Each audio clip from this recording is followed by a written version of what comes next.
आज हमारे साथ पीजीटी कॉमर्स श्री अलगदास सर हमारे साथ हैं, जो कि 12 साल से भी ज़्यादा अनुभव रखते हैं क्लास 11-12 कॉमर्स स्ट्रीम के बच्चों को पढ़ाने का। इन्होंने डिफरेंट डिफरेंट जो केंद्रीय विद्यालय हैं अलग अलग रीजन में जो पूरे भारत में फैले हुए, सर अलग अलग स्कूल में काम कर चुके हैं, एक वास्ट एक्सपीरियंस रखते हैं। और सर आप आपके सामने हैं कुछ ऐसी टॉपिक्स को लेकर के जो आपकी बोर्ड एग्जाम को लेकर काफी हेल्पफुल हो सकता है। तो अलग सर, सबसे पहले मैं आपसे ये पूछना चाहता हूँ सर, इस बार जो क्लास 12 के जो बोर्ड एग्जाम होने हैं, खासतौर पे अगर कॉमर्स की बात करें, बिजनेस स्टडी और अकाउंटेंसी की बात करें, तो सर इसमें क्या मेजर चेंजेस हैं, कौन से टॉपिक को डिलीट किया गया है सर, उसके बारे में थोड़ा बताइए सर। सबसे पहले तो कृष्णा सर, आपको मैं बहुत बहुत बधाई देता हूँ।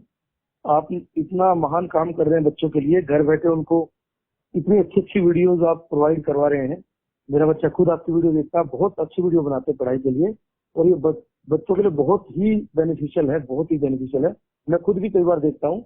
आप अलग अलग क्लास की अलग अलग सब्जेक्ट से इतनी कमांड रखते हैं और बहुत अच्छी वीडियो बनाते हैं आप, और इसमें लगे रहिए आप, और बहुत अच्छी तरह आप अपना काम कर रहे हैं।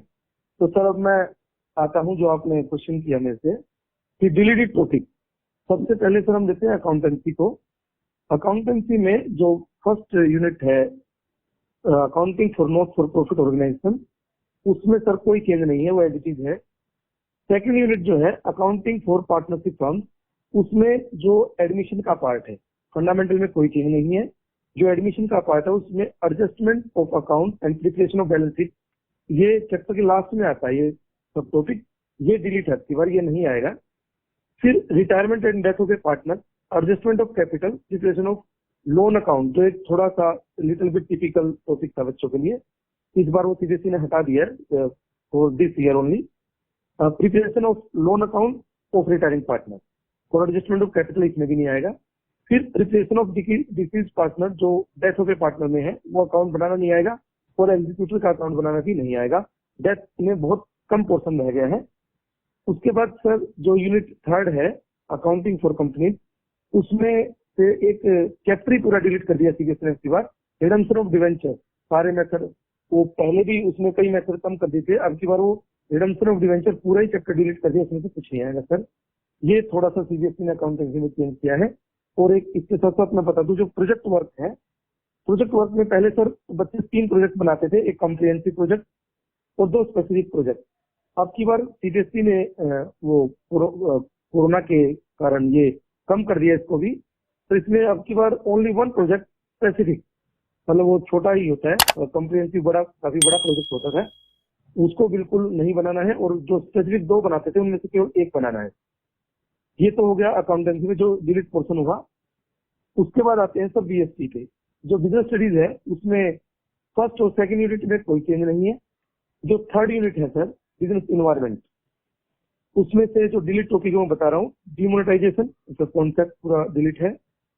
Impact of government policy changes on business with special reference to liberalisation, privatisation and globalisation in India, जो एलपीजी जिसको हम बोलते थे, वो पूरा पोर्शन डिलीट कर दिया गया। काफी इंपॉर्टेंट टॉपिक था इस चैप्टर का, वो पूरा टॉपिक डिलीट कर दिया आपकी बार।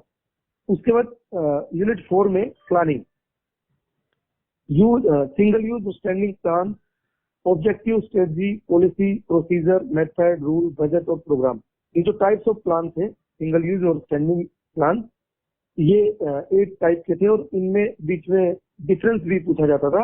अब की बार ये पूरा ही पोर्शन प्लानिंग से डिलीट कर दिया है, और अब की बार इसमें से कोई क्वेश्चन नहीं पूछा जाता। ये काफी कंफ्यूजिंग था ये भी आपस में डिफरेंस, और ये 8 टाइप के, इसको पूरा हटा दिया गया। इसके साथ ही प्लानिंग चैप्टर बहुत छोटा रह गया। उसके बाद ऑर्गेनाइजिंग, ऑर्गेनाइजिंग में फॉर्मल और इनफॉर्मल ऑर्गेनाइजेशन था सर एक टॉपिक, कॉन्सेप्ट उसका वो पूरा हटा दिया, फॉर्मल और इनफॉर्मल। उसमें कई बार डिफरेंस भी आता था, उनकी मैरिज की मैरिज आती थी, वो पूरा पोर्शन हटा दिया गया ऑर्गेनाइजिंग से। फिर यूनिट 6 है sir staffing, staffing as a part of human resource management concept, ये छोटा सा टॉपिक था स्टाफिंग में, ये भी सीबीएसई ने इस बार हटा दिया। Directing 7th unit, barrier to effective communication, how to overcome the barrier. Sir इसमें कंफ्यूजन है, सीबीएसई ने इसमें दिया है डिलीट टॉपिक में कि barrier to effective communication and how to overcome the barrier, लेकिन जब जो अपडेट सिलेबस जो सीबीएसई ने दिया है उसमें बैरियर्स ऑफ इफेक्टिव कम्युनिकेशन दे रखा है। तो हम लोग ये कर रहे हैं कि रिस्क एनालिसिस जो बैरियर टू इफेक्टिव कम्युनिकेशन है उसको तो हम करवा रहे हैं, और जो दोनों में नहीं है, how to overcome the barrier, तो जो उसके मेजर्स थे उनको नहीं करवा रहे, वो सिलेबस में बिल्कुल नहीं है। बैरियर्स टू इफेक्टिव कम्युनिकेशन में थोड़ा कंफ्यूजन, इसलिए हम बच्चों को करवा रहे हैं क्योंकि ये अपडेट सिलेबस में दे रखा है और यहाँ डिलीट में भी दे रखा है, तो इसलिए हम यदि नहीं करवाएंगे बाई चांस क्वेश्चन आ गया तो इसलिए मेरी बच्चों से सलाह है कि इसको जरूर देख लें, एक बार कर लें इसको। उसके बाद 8 units of controlling, relationship between planning and controlling, ये बहुत इंपॉर्टेंट क्वेश्चन था, ये बहुत बार बोर्ड में आया था। इस पोर्शन को हटा दिया कि प्लानिंग और कंट्रोलिंग का आपस में रिलेशन क्या है। उसके बाद है sir marketing, 11th unit, physical distribution, components and channel of distribution, इसको मार्केटिंग में से हटा दिया इस बार।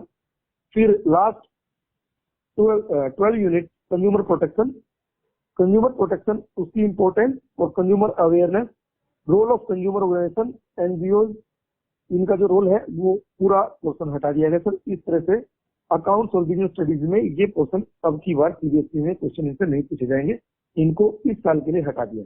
उस लिमिटेड सिलेबस में अब जो भी टॉपिक बचे हुए हैं उन टॉपिक का वेटेज क्या है सर? अगर क्लास 12 के बोर्ड एग्जाम की बात करें सर, तो उसको ध्यान में रखते हुए बताइए सर, बिजनेस स्टडी और अकाउंटेंसी दोनों सब्जेक्ट में अब कितनी वेटेज रह गई है सर, उसके बारे में जानना चाहते हैं आपसे। वेटेज सर, जैसे वेटेज तो उतनी एक पोर्शन कम होगा, जैसे फॉर एग्जांपल यूनिट फर्स्ट जो है financial statement of not for profit organisation, इसकी 10 नंबर की वेटेज है। जो क्वेश्चन प्रोबेबली इसमें से आते हैं वो मैं बाद में डिस्कस करूंगा, अभी मैं यूनिट वाइज वेटेज बता देता हूँ। जो यूनिट फर्स्ट है नॉट फॉर प्रॉफिट ऑर्गेनाइजेशन, वो 10 मार्क्स की है। सेकेंड यूनिट जो अकाउंटेंसी में है, अकाउंटिंग फॉर पार्टनरशिप फर्म, उसमें पूरी पार्टनरशिप है, वो सर 30 मार्क्स की हो गई। उसके बाद अकाउंटिंग फॉर कंपनी, वो 20 मार्क्स की है। ये फर्स्ट पार्ट जो बुक का है अपनी, फर्स्ट ए पार्ट, वो 60 मार्क्स का है। और जो सेकंड पार्ट है सर वो 20 मार्क्स का है। जो भी कई राइटर थर्ड बुक बोलते हैं उसको थर्ड बुक बना दिया उन्होंने, एनपीओ और इसको पार्टनरशिप को फर्स्ट बुक बना दिया, कंपनी को सेकंड और इसको थर्ड बुक, वैसे पार्ट बी है।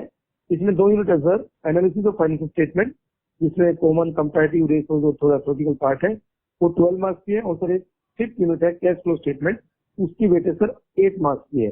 तो टोटल 80 मार्क्स हो गए थे और 20 नंबर का प्रोजेक्ट वो एडिटिव है।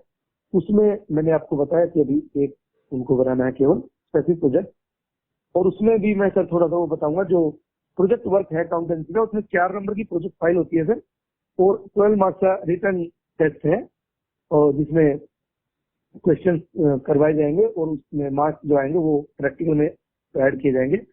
और वाइवा जो होता है सर वो 4 मार्क्स का है, टोटल मिला के 20 मार्क्स का ये अकाउंटेंसी का है। उसके बाद हम आते हैं सर बिजनेस स्टडीज पर।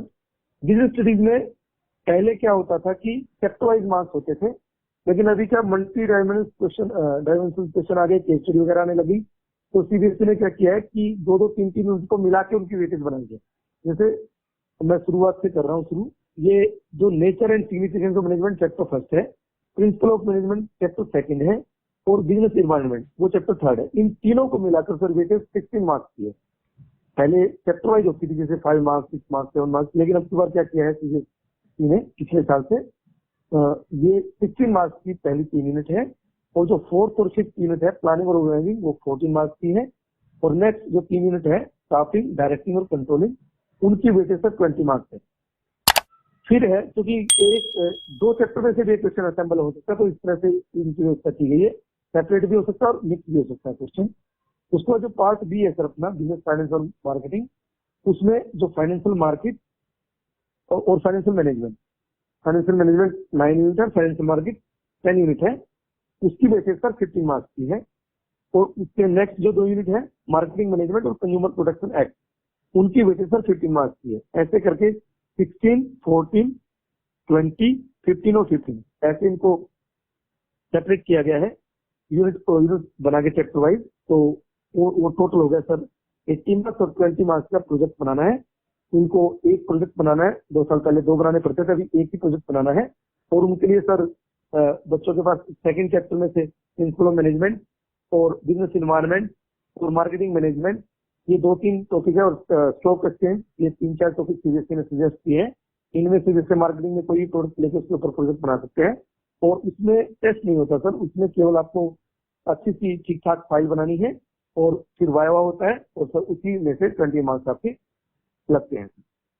अलग सर, मैं आपसे जो नेक्स्ट क्वेश्चन पूछना चाहता हूँ सर, वो ये कि जैसे एज ए टीचर जब आप क्वेश्चन पेपर चेक करते हैं या क्वेश्चन पेपर के लिए क्वेश्चन डिजाइन करते हैं, फ्रेम करते हैं, तो एक ब्लूप्रिंट लेकर के बैठते हैं जिससे एक थोड़ा इजी हो जाता है आपके लिए भी। और यही चीज अगर बच्चों को मालूम हो कि किस टाइप से क्वेश्चन फ्रेम किए जा रहे हैं, तो बच्चों को भी प्रिपरेशन करने में काफी हेल्प हो जाएगी। तो सर मैं जानना चाहता हूँ कि अकाउंटेंसी और उसके साथ बिजनेस स्टडी दोनों सब्जेक्ट का ब्लूप्रिंट किस टाइप का होता है। एक मॉडल ब्लूप्रिंट अगर आप डिस्कस कर सकें बच्चों से, तो ये बच्चों के लिए बहुत फ्रूटफुल होगा सर। हाँ सर, मैं अब की बार जो सीबीएसई सैंपल पेपर आया है उसके आधार पर ब्लूप्रिंट तैयार किया गया है, उसको ध्यान में रखते हुए। वैसे उसमें थोड़ा बहुत ऊपर नीचे हो सकता है, लेकिन उसके आधार पर जो ब्लूप्रिंट है उसमें जो बातें निकल के आ रही है मैं आपको वो बता दे रहा हूँ। अपडेट जो अब तक की है वो है सर कि जो अकाउंटेंसी है इसमें 1 मार्क्स के आपके 20 क्वेश्चन है। ठीक है, 1 मार्क्स के 20 क्वेश्चन है। इसमें एमसीक्यू भी हो सकते हैं, न्यूमेरिकल भी हो सकते हैं, फिल इन द ब्लैंक्स, किसी भी टाइप से सीबीएसई 1 मार्क में क्वेश्चन पूछ सकती है।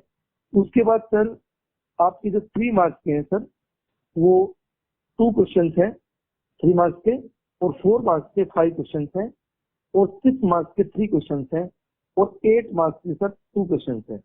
अब इनमें क्या है, जो एक एक नंबर के 20 क्वेश्चन हैं सर उनमें कोई इंटरनल चॉइस नहीं होगी। जैसे और में कोई क्वेश्चन नहीं आएगा, मतलब एक एक नंबर के जो क्वेश्चन है, और जो सर 3 नंबर के 2 क्वेश्चन है उनमें से दोनों ही क्वेश्चन में आपको और मिलेगा, मतलब ऑप्शन होगा आप सेम चैप्टर का। मतलब जैसे फॉर एग्जांपल आपका 3 नंबर का क्वेश्चन एनपीओ से आएगा, तो एनपीओ में जैसे क्वेश्चन सब्सक्रिप्शन में से पूछ लिया, उसके और में फंड बेस्ड में से पूछ लिया, या फंड बेस्ड में से पूछ लिया, या कंज्यूमेबल स्टेशनरी वगैरह में से पूछ लिया, तो 3 नंबर में एक ऑप्शन, दोनों क्वेश्चन में ऑप्शन आएगा। उसके बाद जो 4 नंबर के हैं सर 5 क्वेश्चन, उनमें से भी 2 क्वेश्चन में ऑप्शन आएगा, इंटरनल चॉइस आएगी। और जो 6 मार्क्स के हैं, ध्यान दें 6 मार्क्स के जो क्वेश्चन है, 3 क्वेश्चन है उनमें इंटरनल चॉइस बिल्कुल नहीं है 1 नंबर में, और 6 नंबर जो है क्वेश्चन मार्क्स जो उनमें इंटरनल चॉइस नहीं आएगी। जो 8 मार्क्स है 3 मार्क्स और 4 मार्क्स में, इनमें तीनों ही कैटेगरी में 2-2 क्वेश्चन में इंटरनल चॉइस आएगी, आप उसको कर सकते हैं। जैसे 8 मार्क्स में एक क्वेश्चन जैसे एडमिशन का, उसकी और भी रिटायरमेंट वगैरह का आ गया, तो ये 8 नंबर की एक चॉइस होगी। दूसरी चॉइस वो कंपनी में जो इश्यू ऑफ शेयर्स का 8 नंबर का बड़ा क्वेश्चन आता है उसमें आती है, वो हमेशा ही आती है, अब की बार भी वही आएगी, तो 8 मार्क्स से इंटरनल चॉइस है। अब थोड़ा सा ब्लूप्रिंट के बारे में, जैसे जो सीबीएसई के आधार पर थोड़ा सा प्रिपेयर किया गया है, उसमें जैसे आपको बताएगा कि एनपीओ 10 मार्क्स का है, तो उसमें 1 नंबर का एक क्वेश्चन, 3 मार्क्स का एक क्वेश्चन जिसमें इंटरनल चॉइस आएगी, और 6 मार्क्स का सब एक क्वेश्चन। फिर जो पार्टनरशिप की इंट्रोडक्शन है उसमें 2 क्वेश्चन 4 मार्क्स के, या मतलब 4 मार्क्स के, या एक क्वेश्चन। पार्टनरशिप का काफी बड़ा, तो उसमें थोड़ा बहुत चेंज हो सकता है। 1 मार्क्स के पूरी पार्टनरशिप में से, जैसे मैं 8 नंबर, मतलब 8 मार्क्स के क्वेश्चन एक नंबर के, और 4 नंबर के जैसे 4 क्वेश्चन, और जो 8 नंबर के सर वो मैंने बताया इंटरनल चॉइस, जैसे एक एडमिशन में से आ गया, उसके और में एक रिटायरमेंट या डेथ में से आ गया, इस तरह से आएंगे। और मैं बच्चों को बता दूं, जो पास्ट एडजस्टमेंट एक टॉपिक है फर्स्ट चैप्टर में फंडामेंटल में से, उसमें 99.99 क्वेश्चन आता ही है, मतलब पास्ट एडजस्टमेंट का एक क्वेश्चन आएगा ही आएगा, वो बहुत इंपॉर्टेंट क्वेश्चन है, तो उसको आप थोड़ा ध्यान से करें। उसके बाद सर रिजोल्यूशन में अभी कई साल से एंट्रीज पूछी जाती है, आपको अकाउंट तो आने चाहिए, लेकिन रिजोल्यूशन में जो है एंट्रीज पूछी जाती है 4 मार्क्स में। जैसे कई बार 6 मार्क्स में पूछ लिया, तो 4 मार्क्स में पूछा तो 2 नंबर में एक नंबर के 2 क्वेश्चन पूछे, इस टाइप से थोड़ा सा मिला जुला ब्लूप्रिंट रहता है।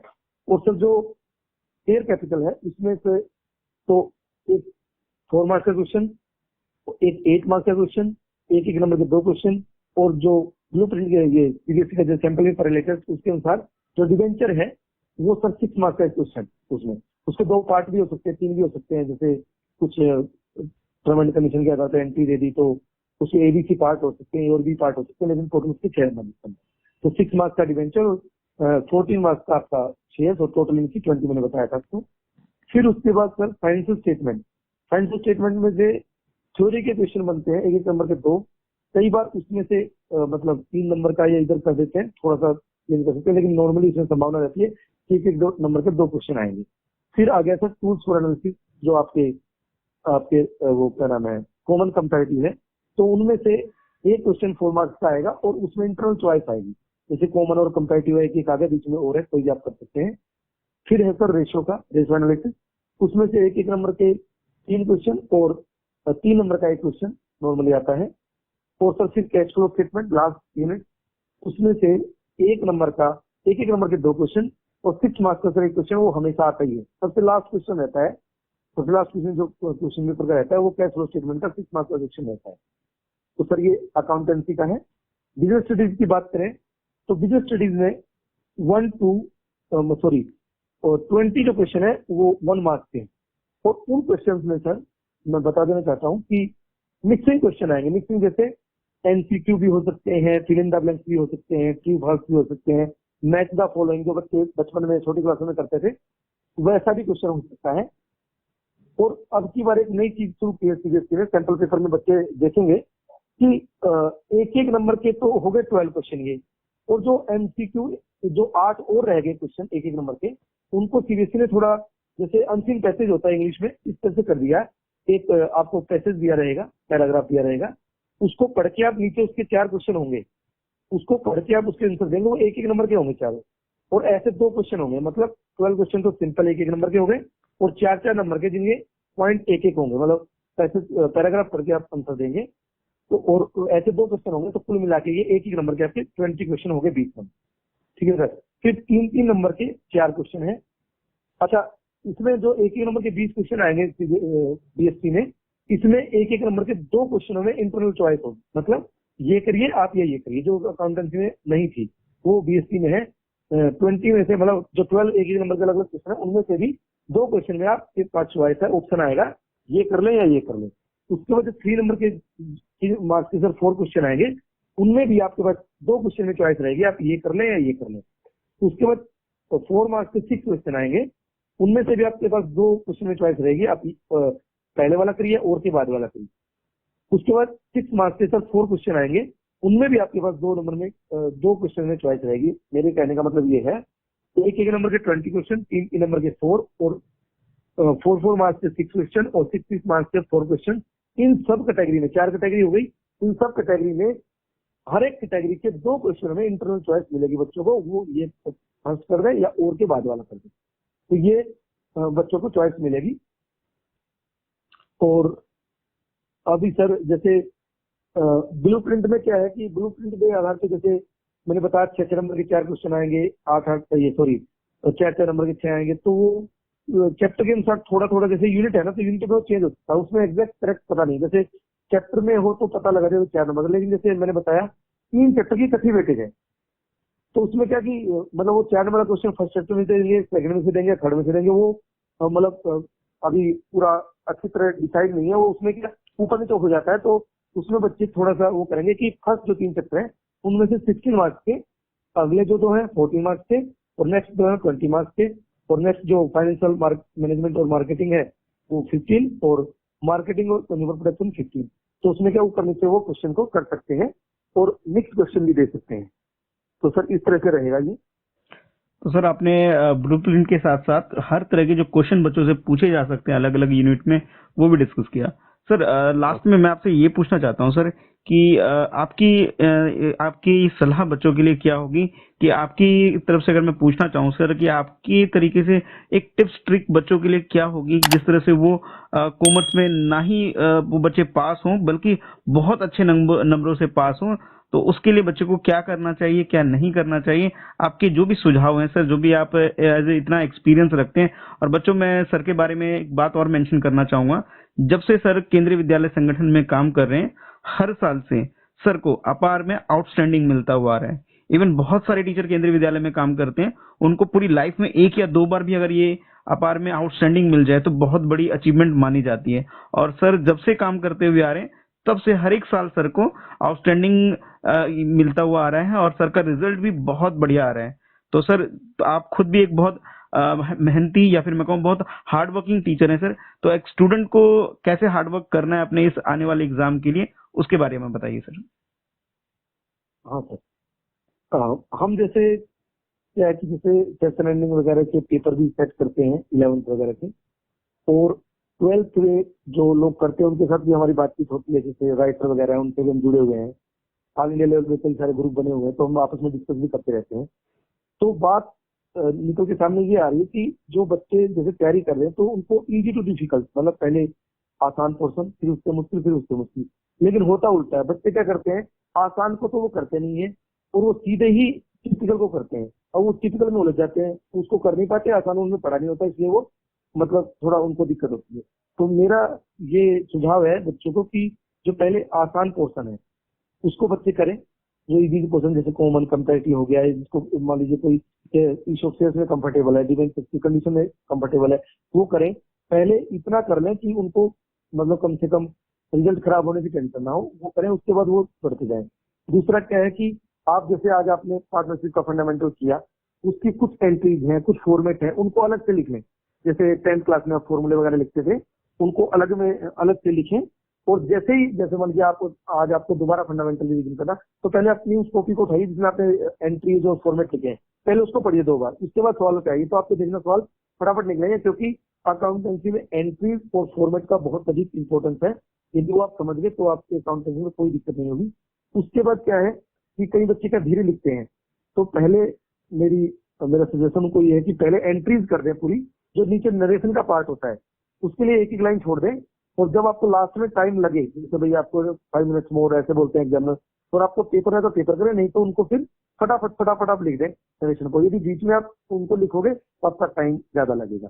और अब की बार मैं बताना चाहूंगा कि सर सीबीएसई ने एक नई हेल्प है जो कि अकाउंटेंसी वाले बच्चों के लिए, टीचर्स के लिए बहुत ही अच्छी है। उसमें क्या है कि उन्होंने फॉर्मेट जैसे ड्रा करते हैं बच्चे, तो टाइम लगता था उनका, तो जनरल एंट्रीज और जो अकाउंट्स है उनके फॉर्मेट, जैसे मैथ्स में पहले ग्राफ आता था, बच्चों को पता है 10th में ग्राफ आता था कॉपी के बीच में लगा हुआ, इसी तरह अब की बात से सीबीएसई ने नई पहल की कि वो अकाउंट का फॉर्मेट और जो हमारे ये जनरल एंट्रीज का फॉर्मेट वो बनाया देगी, मतलब लाइनें वगैरह उसमें लगी हुई होंगी, आपको केवल अपना क्वेश्चन नंबर लिखे उसमें कैंसिल, फिर आपको लाइनें खींचने से मतलब थोड़ी सी टाइम आपकी बचत हो जाएगी। तो उसको आप पॉजिटिवली लें और उसको पूरी तरह प्रयोग करें।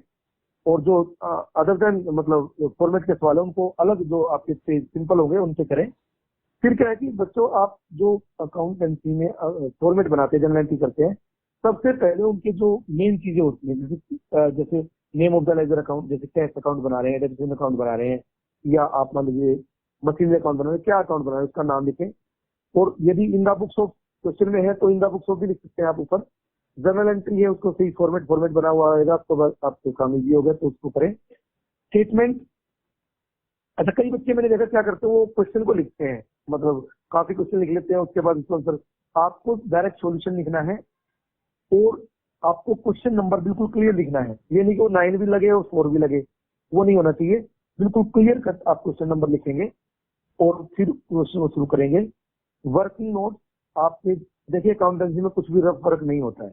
हम जब कॉपियां चेक करते हैं तो देखा जाता है कि लास्ट के पेज में पूरी महाभारत कर देते हैं बच्चे, और बाद में जब पोस्टिंग करते हैं, जैसे टीचर ने कैलकुलेशन की तो उसको जब अमाउंट को आगे उठा के लाते हैं तो पता लगे वहां पर 50,000 था, और फिर दूसरे क्वेश्चन का आपने आंसर देख के 25,000 आगे ले आए आप, तो जो सारा एक ही पेज पे है। अकाउंटेंसी में कोई रफ वर्क नहीं होता है। आप कोई भी क्वेश्चन करने से पहले वर्किंग नोट उसी पेज पे, जो फेयर पेज आपका, उस पर करके वर्किंग नोट में जो अमाउंट निकलेगा उसको जनरल एंट्री में इन्वॉल्व कर सकते हैं, लिख सकते हैं। और वर्किंग नोट नीचे में क्या होता है कि जैसे नीचे आप पहले लाइन लगा लेंगे तो हो सकता है अकाउंट का अपना पूरा ना हो, तो मेरी सलाह तो ये कि पहले आप वर्किंग नोट ही कर लीजिए, उसके बाद आप क्वेश्चन में जहां में अमाउंट दी वहां से उठा के आप लिख दीजिए उसमें। तो वर्किंग नोट क्वेश्चन के साथ ही करिए। कई बार क्या होता है कि आपका क्वेश्चन गलत हो जाता है लेकिन आपका वर्किंग नोट बिल्कुल सही होता है, और उसके भी नंबर होते हैं। जैसे पास्ट एडजस्टमेंट का क्वेश्चन है, यदि वो 4 मार्क्स में आता है तो उसमें आपको पता है, जो बच्चे कर रहे हैं अधिकारी, कि जनरल एंट्री एक ही होती है, उसमें एडजस्टेड एंट्री, एडजस्टमेंट एंट्री जिसको बोलते हैं, एक ही होती है, उसका 1 मार्क होता है, और जो बाकी 3 नंबर है वो कई बार आपके खाली वर्किंग नोट के होते हैं। और यदि आप उसको लास्ट के पेज पे बनाओगे, खुद ही उस पर वर्क लिख दोगे, तो आपको एक ही नंबर मिलेगा। तो इस तरह से ध्यान रखना आपको कि जो भी वर्किंग नोट अकाउंटेंसी में आप बनाते हैं वो आप क्वेश्चन के साथ ही बनाइए, ताकि कई बार आपकी एंट्री गलत हो जाए या फॉर्मेट में कुछ गलत हो जाए, सवाल गलत हो जाए, तो वर्किंग नोट का जो 1, 2, आधा जो भी नंबर है वो आपको मिले, क्लियरली मिले आपको, और आपको बार बार आगे पीछे देखने की जरूरत ना पड़े, और आपकी पोस्टिंग से रिलेटेड गलती ना हो। और एक आपकी आंसर जो जो आप सॉल्यूशन करते हैं उसकी थोड़ी सी स्पीड की प्रैक्टिस करिए। होता क्या है बच्चों का, घर पे जैसे वो सवाल निकालते हैं तो कैलकुलेटर या मोबाइल का यूज करते हैं, उसका यूज करिए आप, मैंने क्या बोला, उसका यूज करिए, लेकिन क्या करने के लिए, टैली करने के लिए, जो मैंने टोटल किया वो सही है नहीं है, ठीक है। अब बच्चे क्या करते हैं, पहले उससे टोटल कर लेते हैं, घर में तो आपने 2 मिनट में टोटल करके लिख दिया, एग्जाम में कैलकुलेटर फोन अलाउड नहीं होगा, तो वहां पर आप टोटल करोगे, मल्टीप्लाई करोगे अपने आप, तो वहां पर क्या होगा, क्योंकि आपकी प्रैक्टिस नहीं है तो टाइम ज्यादा लगेगा, जिसके कारण आपका पेपर छूट सकता है। अकाउंटेंसी का पेपर काफी लेंदी होता है, उसमें मतलब क्वेश्चन आते हैं, कैलकुलेशन करने पड़ते हैं, तो इसलिए मेरी आपको एक सुझाव है छोटा सा कि आप आपकी जो कैलकुलेशन है, चाहे वो मल्टीप्लाई करना हो, डिवाइड करना हो, माइनस करना हो, प्लस करना हो, वो अपने आप करिए without any help of calculator और मोबाइल, किसी की हेल्प नहीं ली, आपको अपने आप से करना है।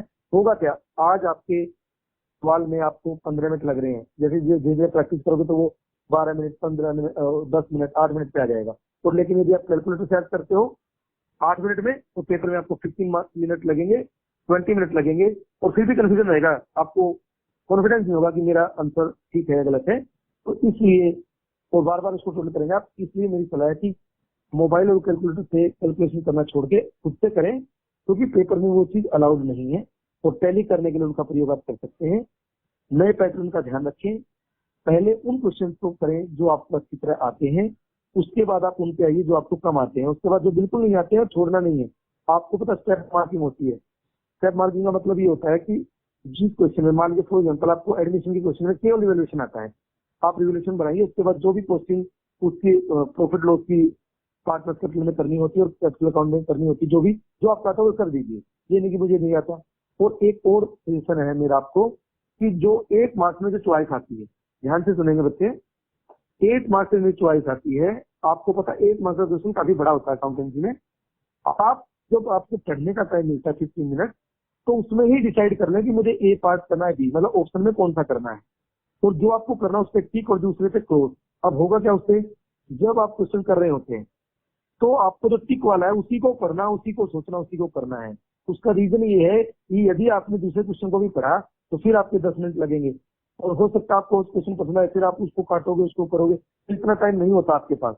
बड़े क्वेश्चन में टाइम लगता है 15 से 16 मिनट लग जाते हैं, बच्चों के 20 भी लग जाते हैं। और यदि आप एक्सपेरिमेंट करोगे तो आपका जो थर्ड पोर्शन जो बुक का है एनालिसिस स्टेटमेंट, वो आपका हो सकता है छूट ही जाए पूरा, ठीक है। तो इसलिए मेरी आपसे सलाह है कि आप उनमें से सिलेक्ट कर लीजिए दोनों क्वेश्चन में से। सबसे पहला काम आपका ये कि 300 में से मुझे कौन क्वेश्चन करना है, एडमिशन, रिटायरमेंट या जो भी ऑप्शन में है उनमें से मुझे कौन सा करना है, उस पर टिक और दूसरे से छोटा सा क्रॉस, ठीक है।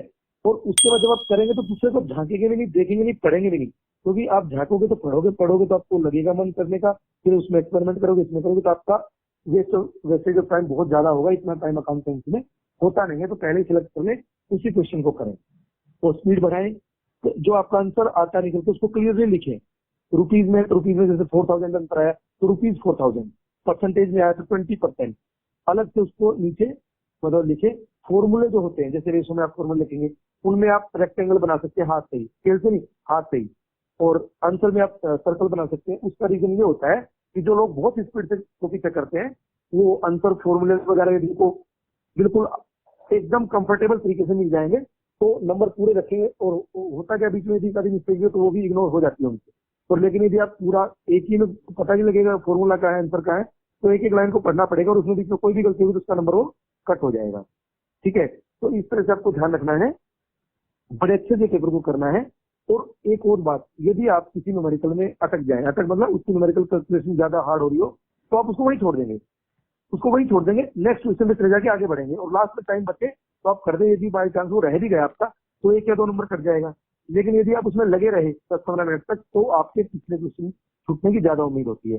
तो इसलिए आप ध्यान रखें, जब भी आपका क्वेश्चन पेपर लगे कि आपको टाइम ज्यादा लग रहा है कैलकुलेशन में, तो उसको वहीं छोड़ दे। 1-2 एंट्री गलत होगी, अमाउंट गलत होगा, कोई बात नहीं, उसको छोड़ दे, जगह छोड़ दे थोड़ी सी, जितने में वो आपको लगता कि आ जाएगा, आगे बढ़ जाए आप।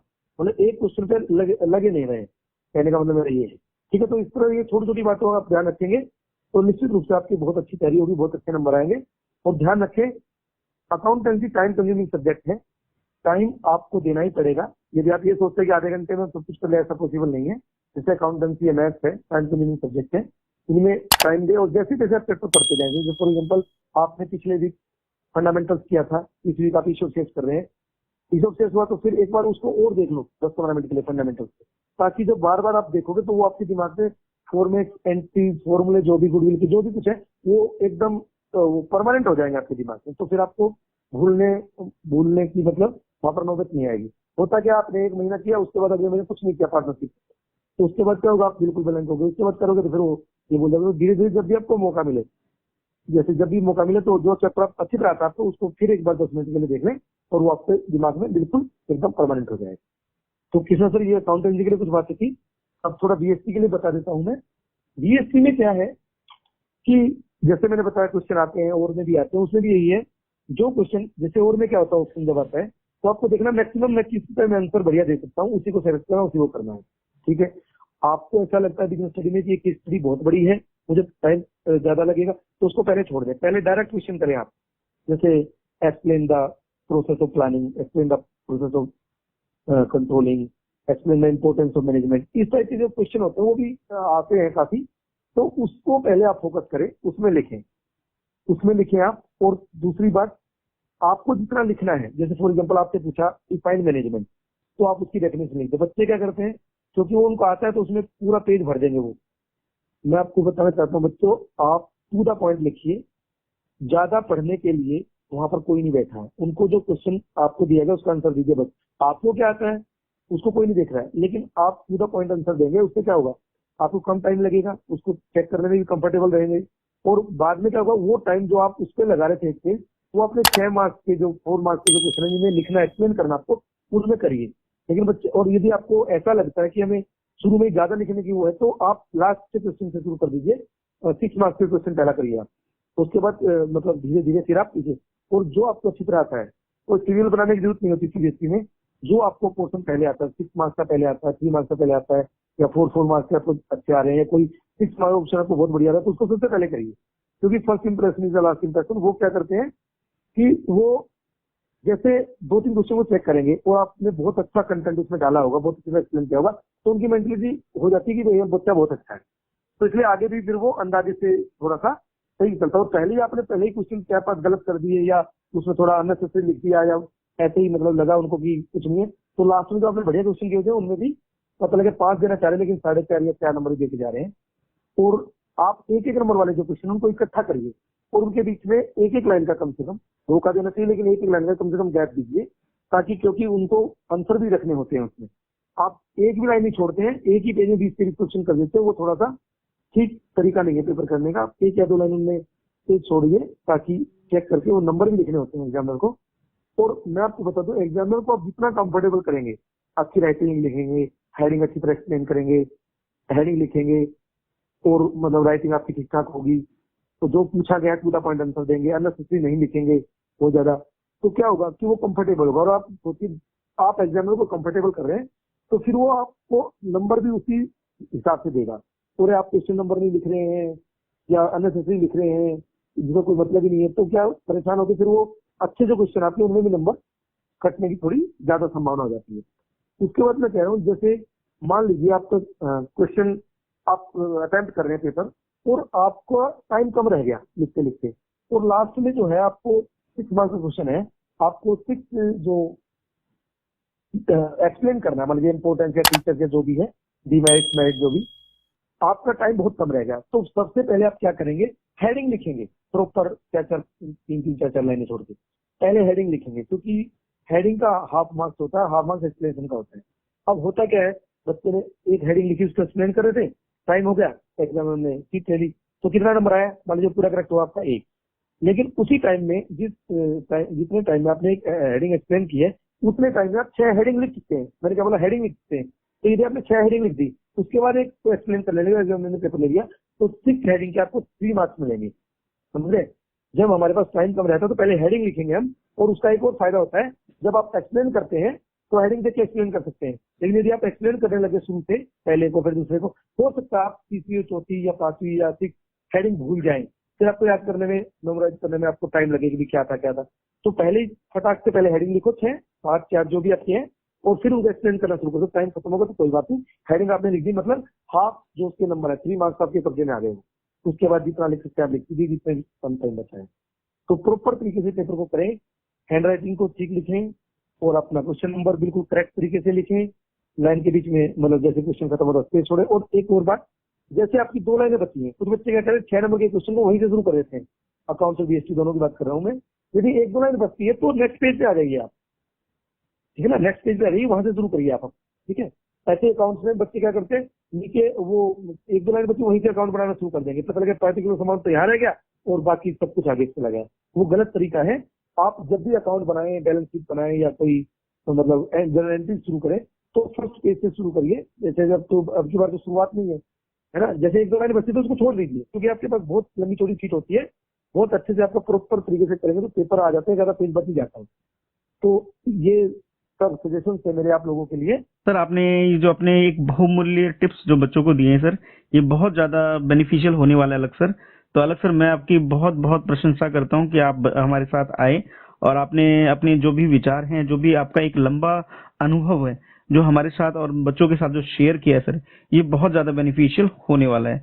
और बच्चों मैं अलग सर के बारे में बोलना चाहूंगा थोड़ा सा कि अलग सर के साथ काम करना एक मैं भी एक सौभाग्य की बात मानता हूँ। इनसे मुझे भी बहुत कुछ सीखने को मिला है और इनकी जो काम करने की जो शैली है, उनसे जितने भी लोग इनके साथ इन्होंने काम किया हुआ है as a colleague, as a जो इनके फेलो टीचर हैं, जैसे मैं भी इनके साथ काम कर चुका हूँ, और इसके अलावा जो भी स्टूडेंट जो भी सर के टच में आए हैं या सर से कनेक्ट हुए हैं, वो सभी चाहते हैं कि हम किसी न किसी तरीके से अलग सर से दोबारा जुड़े। मैं भी ये चाहता हूं कि मुझे भी भविष्य में अगर कभी दोबारा मौका मिलता है तो मैं अलग सर के साथ जरूर काम करना चाहूंगा।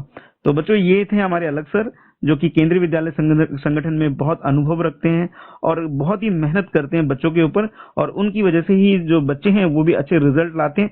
एक अच्छी जो टारगेट बच्चे जो सेट करके चलते हैं वो सब अचीव करते हैं। और सर के बारे में तो मैंने आपको बता भी चुका हूं कि जब से सर ने ज्वाइन किया है केंद्रीय विद्यालय, तब से लेके अब तक, यानी कि इन 12 सालों में आउटस्टैंडिंग रहना एक बहुत बड़ी अचीवमेंट है। कितनी कंसिस्ट है सर अपने चीजों के लिए, अपने एफर्ट को लेकर लगातार जो एक नियमित रूप से जो काम कर रहे हैं वो उनका रिजल्ट है, और सर ने वही चीज आपके लिए भी रखी है। तो अलग सर आपका बहुत बहुत धन्यवाद फ्रेंच एड प्रिपरेशन पे जुड़ने के लिए sir. Thank you sir, thank you.